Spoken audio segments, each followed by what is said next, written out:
Alors dans cette vidéo, je vais maintenant vous montrer comment rajouter le code de tracking de conversion. Donc ça va être très simple, on va le faire étape par étape. La première chose que je vais vous montrer, ça va être justement de créer déjà une page qui va vous permettre d'ajouter le code de tracking de conversion. C'est-à-dire qu'en fait le code de tracking, on ne va pas le rajouter directement sur la page de contact comme, comme celle-ci par exemple. Il va falloir au préalable créer une page de validation, une page de confirmation en fait sur lequel l'internaute va être renvoyé lorsqu'il aura fait une conversion. Ça va être très très important. Et cette page de validation, il faudra qu'il y ait une redirection qui soit faite lorsque l'internaute aura rempli tous vos champs et qu'il aura commandé. Pareil pour un site e-commerce, lorsqu'une personne commandera en mettant un article sur votre site, donc ça peut être une lampe achevée, le code de tracking de conversion ne se rajoutera pas sur la page du produit, mais plus sur la page de validation de la commande. Enfin, sur une page de validation de commande. Donc là, en l'occurrence, je vais vous prendre l'exemple de mon site. Donc là, c'est vraiment une landing page qui est créée sur le site. C'est vraiment ma landing page. C'est là où mes clients potentiels font leur demande pour bénéficier d'un audit gratuit en vue de la création et de l'optimisation de leur campagne AdWords. Et lorsqu'ils remplissent donc toutes leurs informations, je vais vous montrer un exemple. Donc je vais même mettre avec mon site, freelance-sea.fr, Sifax Sadeg, l'email ads@gmail.com, numéro de téléphone. Et là, par exemple, je veux un audit AdWords pour les mots-clés. Audit AdWords, créer une campagne AdWords. Ok. Et lorsque vous allez voir ce qui se passe lorsque je clique sur envoyer. Donc là, je clique sur envoyer. La personne arrive sur cette page-là, donc qui indique à l'internaute votre demande a bien été envoyée.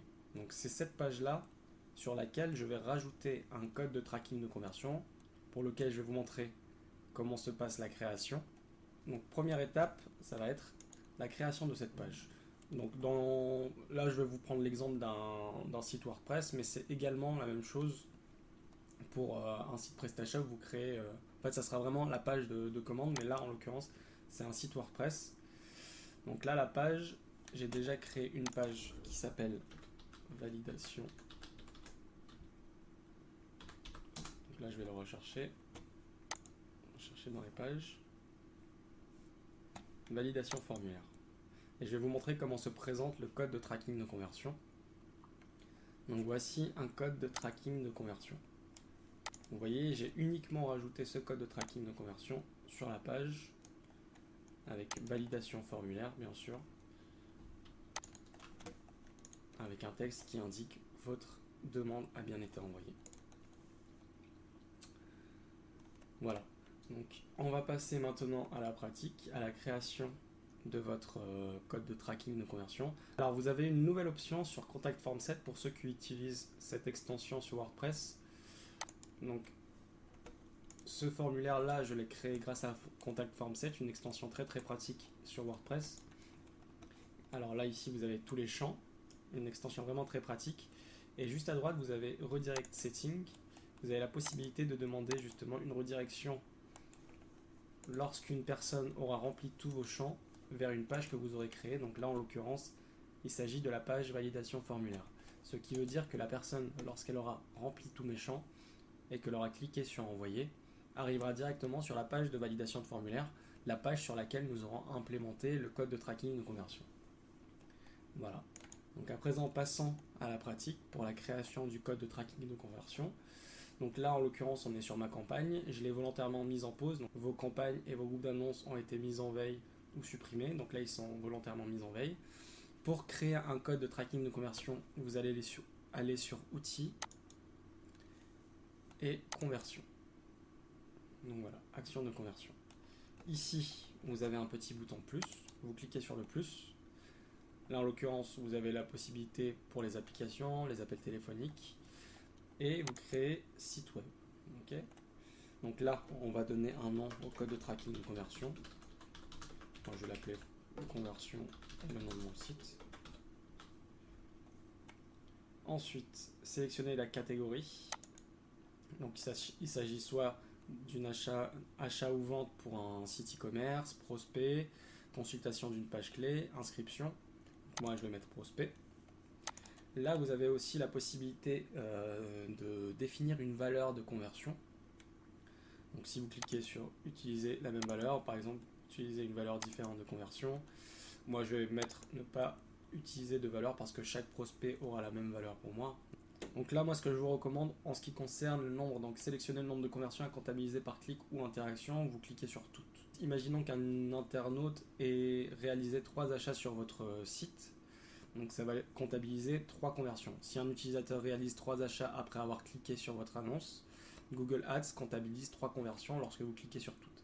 Par contre, si vous cliquez sur une, en fonction de l'IP, ça comptabilisera qu'une seule conversion. Donc moi, je vous conseille de cliquer sur toutes, comme ça vous avez des statistiques beaucoup plus poussées et beaucoup plus intéressantes à analyser.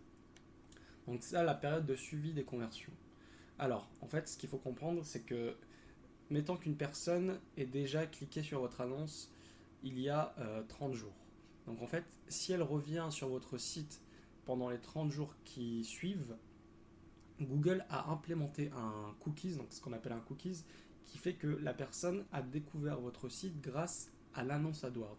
Et si, mettons qu'elle s'envoie justement, elle clique sur une annonce, elle arrive sur votre page produit et tout, mais qu'elle se dise ça a l'air très intéressant, je vais m'envoyer ça par mail et je reviendrai pour faire la commande d'ici peut-être 5-10 jours.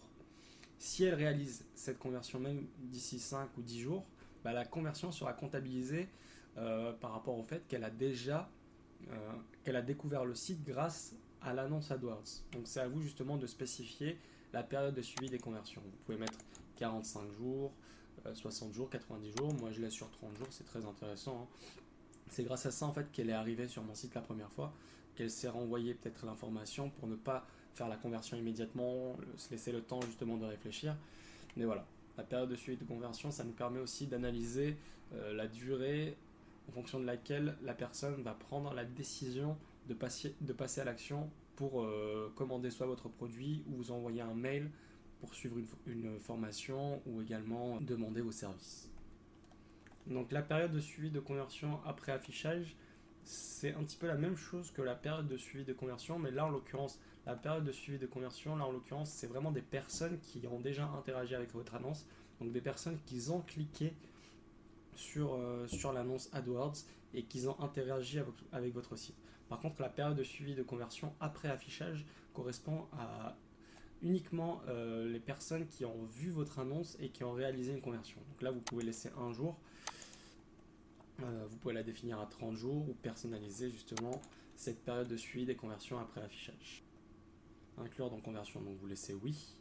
Et le modèle d'attribution, donc là le dernier clic. Alors là en l'occurrence ça peut être très intéressant de le modifier. En l'occurrence le dernier clic ça va justement, mettant que ce soit un mot-clé comme Audit AdWords qui a réalisé une conversion sur mon site. Okay, mais mettant aussi que la personne soit déjà venue par différents leviers. Mettant qu'elle ait déjà fait une recherche sur comment créer sa campagne AdWords, qu'elle ait cliqué sur mon annonce, qu'elle ait vu ce que je fais, et que d'ici 15 jours, elle revienne en faisant la recherche Audit AdWords, qu'elle clique encore sur mon annonce, et par contre cette fois-ci, elle va directement sur la demande de devis et qu'elle envoie la demande de devis. Bah là en l'occurrence, la conversion sera comptabilisée pour le dernier clic, c'est-à-dire que le mot-clé Audit AdWords aura le 1 qui va s'afficher, donc une conversion qui sera affichée, tandis que comment créer une campagne AdWords n'aura pas de conversion. Moi, ce que je vous conseille généralement pour avoir des statistiques beaucoup plus efficaces, c'est de mettre un modèle basé sur la position. Vous avez la possibilité, soit le premier clic, linéaire, donc c'est répartir le crédit de la conversion de manière égale entre tous les clics du chemin de conversion. L'attribution, c'est attribuer davantage de crédit aux clics ayant eu lieu peu avant la conversion. Et le modèle basé sur l'attribution, ça attribue en fait 40%, 40% sur le premier clic, 40% sur la dernière conversion, donc là, en l'occurrence, Audit Audit AdWords et 20% répartis sur les différents mots-clés ou annonces ou groupes d'annonces qui ont fait en sorte que la personne revienne sur notre site pour réaliser la conversion. Donc moi généralement c'est ça que je vous conseille, c'est de cliquer sur modèle basé sur la position, comme ça vous avez une répartition du pourcentage de la conversion en fonction des différents mots-clés et vous avez la possibilité d'analyser au mieux vos entonnoirs de conversion et vos canaux de conversion. Okay.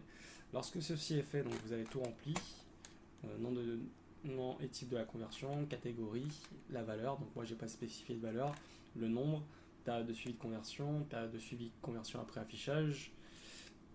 Et donc si vous laissez dernier clic, c'est pas bien grave, hein. Si vous voulez vraiment analyser quel est le mot-clé qui a fait la conversion, vous pouvez rester sur le dernier clic.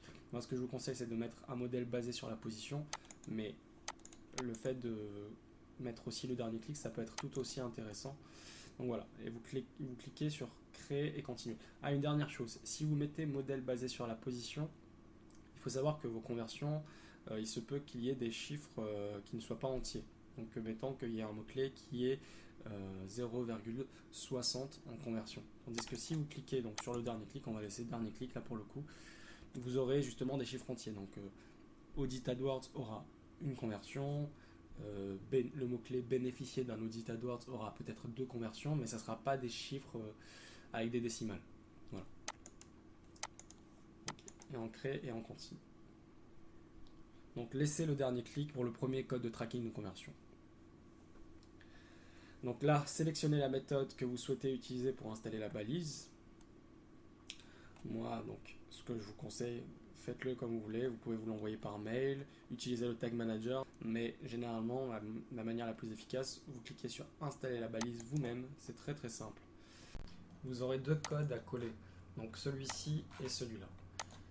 Celui-ci va devoir être collé sur toutes les pages du site, donc il va vous permettre justement de créer vos listes de remarketing de base et aussi il définit également de nouveaux cookies sur votre domaine. Donc celui-ci, on va le copier. On va aller sur notre FileZilla. Donc ici, je suis sur un site WordPress. J'entre dans le site, www.content, le thème, donc moi c'est celui-ci. Et je recherche donc dans le cas d'un site WordPress la page header.php. J'ouvre afficher éditer et je retrouve la balise head. D'accord, l'ouverture et la fermeture de la balise head. En l'occurrence, moi j'ai déjà copié et collé ce bout de code, donc il est ici. Vous sauvegardez et donc ceci étant fait, on referme FileZilla. On a déjà fait la première partie du boulot.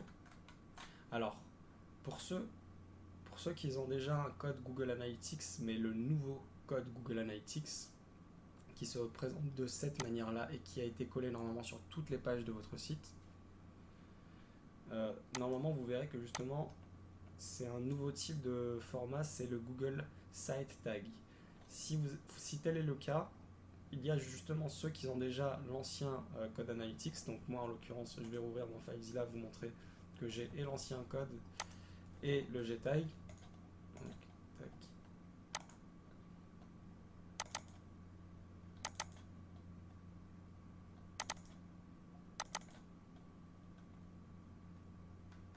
Ceci est l'ancien tag Google Analytics. À présent ils ont créé justement le Google Site Tag. Et pour Analytics, ce sera un tag qui ressemble à ça. Sauf qu'ici, vous aurez gtag et le code Analytics. Et ce que vous aurez à faire, c'est retrouver ce petit bout de code et le coller à la suite. Donc, vous collerez à la suite du gtag Analytics qui sera normalement juste au-dessus. Vous aurez juste à sauter une ligne et le coller. Pour pouvoir retrouver ce gtag, c'est très simple. En fait, il vous permet de le retrouver. Il vous dit le Global Site Tag est déjà installé sur toutes les pages, mais provient d'un autre produit Google, tel que Google Analytics ou un autre compte Google Ads. Vous cliquerez ici, et là vous aurez ce petit bout de code gtag à copier et à coller donc dans la balise dont je vous ai parlé.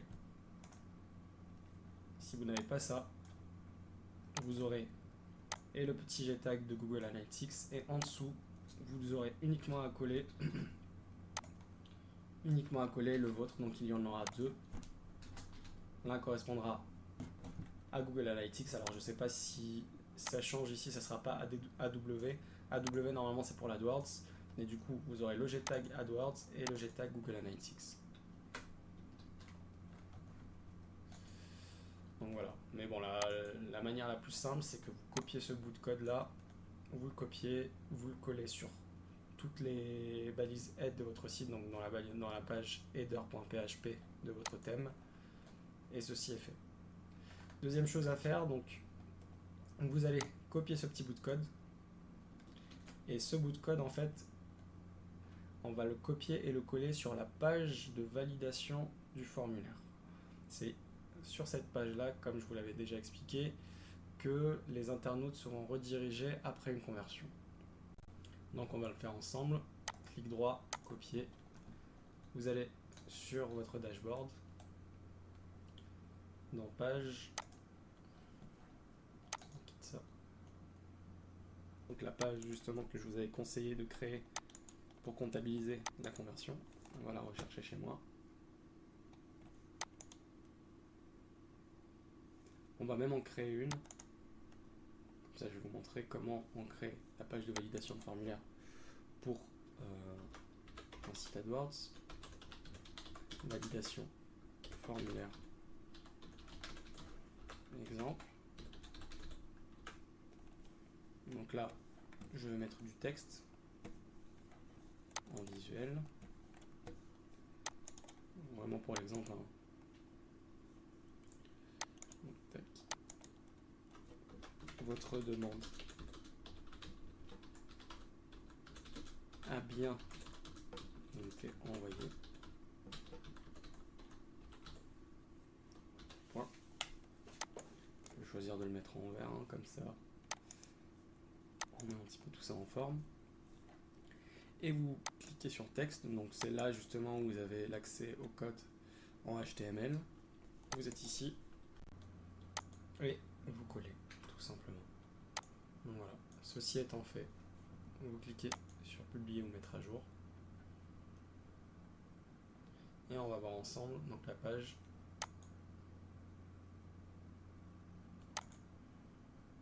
Votre demande a bien été envoyée.